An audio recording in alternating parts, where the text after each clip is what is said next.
I am going to make an 18th century pocket. I made this pocket back when I was pregnant, so if I look different, that's probably why. First of all, I'm going to draft my own pattern. I'm going to draw half of one. So I'm gonna fold this in half. Using my common sense here, I have no specific measurements in mind. Everything that you draw is gonna be double because we're cutting this on the fold. Here I'm just eyeballing it. I'm not really doing anything specific. What I did is, it's about 15 inches long. At the widest point, it is about 6.5 inches. So you'll double that and it'll be 13 inches wide. Remember, this is the fold. So we folded it. We're gonna cut it out. Just looking at some pictures, I want to give it a little bit more character. So perhaps a little curve on the outside would be really nice. I'm gonna take this in here, take a little bit out here, like this. I know it's a ridiculous detail, but sometimes details can make a difference. And there we have it. Gives a little bit more curve. I wanted something not stark white, but I want something that's a little bit muted. And guys, don't pick on me. This is not very correct, but this is upholstery fabric. I'm looking at these pictures online of historical ones. They look like they use linen, but I'm just using this because I want durability. And I just think it would give it the shape that I like. So nothing fancy here, just pinning it down and cutting it out like you would any other normal pattern. So there are my pieces. I'm gonna sketch them on a piece of paper first.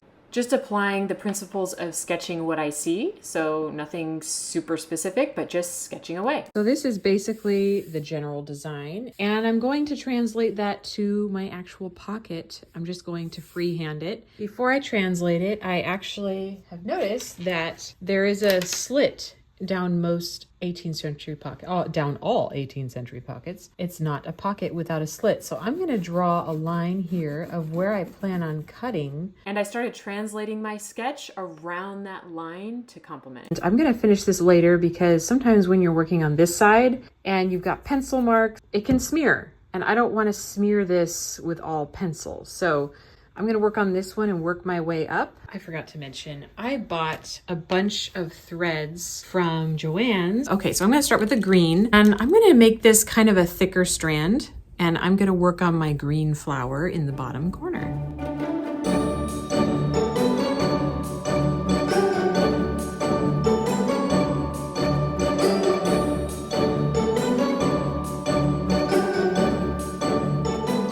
So I finished this side and I sketched out on that side the same thing, and I'm just going to mimic this to that and the embroidery will be done. All done embroidering my pocket, and the next step is to finish putting it together. I'm going to make my own bias tape out of this material right here. How I make bias tape out of my own material is basically bias. See, this is the selvage up here, and there's a straight grain here, and there's a grain going here. So the threads or the weave is going like this.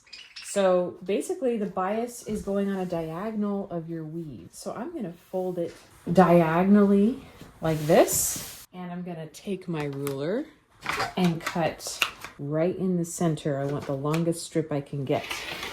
I'm gonna cut 2 1/4 inch strip.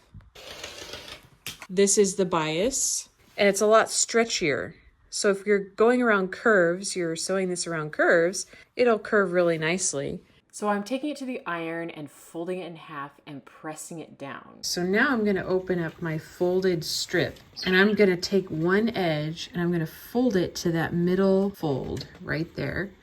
And I'm gonna take my iron and press that in place all the way down on this side. I have this side done, and I'm going to flip it around. I'm gonna do the same thing to the other side. I'm gonna take this and fold it to that middle fold right there.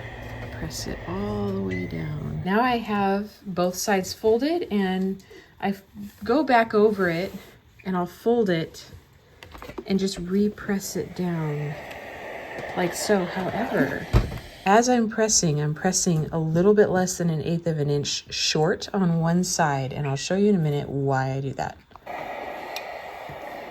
For this part, I am going to take This shorter end that I had pressed here, see how that side is pressed? I'm gonna take that side, this side, the shorter side, and I'm gonna just open that up and line it up with the top edge over here. And as I'm going to sew in there, I'm actually going to stitch right inside that fold right there.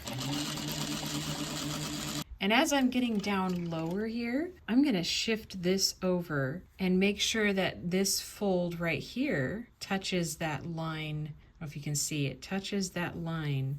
And I'm going to have my needle stop right there. So I have my needle down, and then I'm going to lift up my foot and twist it directly around. And then now I can flip it this way. And we're going to go back up the other side here, and we're going to keep stitching within that fold. Now that I have this all sewn in here, I'm going to flip it around. I'm going to take this back side and I'm going to fold it. And as you go from the front, you'll notice if I stick my pin right in here, it's going to come out right on that fabric. So if I stitch in the ditch right here, I stitch right in that crevice right there, it's going to come out and secure this on the back. That's why I did this side shorter and that side longer. And you just proceed to keep pinning it until it's all pinned all the way around. And here I am down at the bottom, and I'm just going to tuck this under as much as I can. And this is where the bias comes in really handy because it goes around the curve really nicely. You can see that. I'm gonna stick my needle right down in there, put my foot down. Perhaps you can see that right there.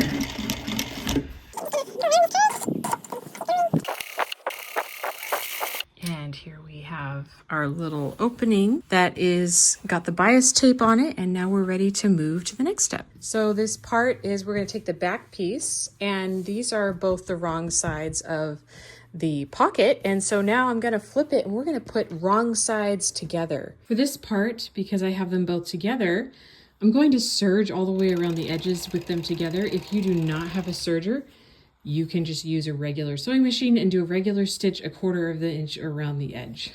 I'm going to go ahead and serge this top because I'm going to sew that closed anyway. So I'm going to take that shorter edge and stitch right along the edge here. Just finished that, and I'm going to flip it over and do the same thing that I did before. Pull this over really nice and tight and pin it in place.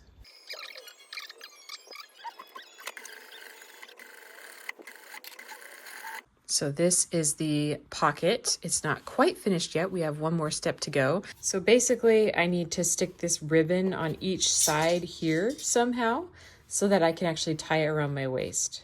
I know some of y'all are probably thinking that I'm not gonna do this period correct because I'm supposed to attach it up here. However, that's just how it works out, and this is the visual of what I'm going for. Remember, I'm not looking for necessarily perfectly period correct. So I cut 2 ribbons at 36 inches long. Maybe you can see this, maybe you can't, but I am folding the end of the ribbon in half twice, like this.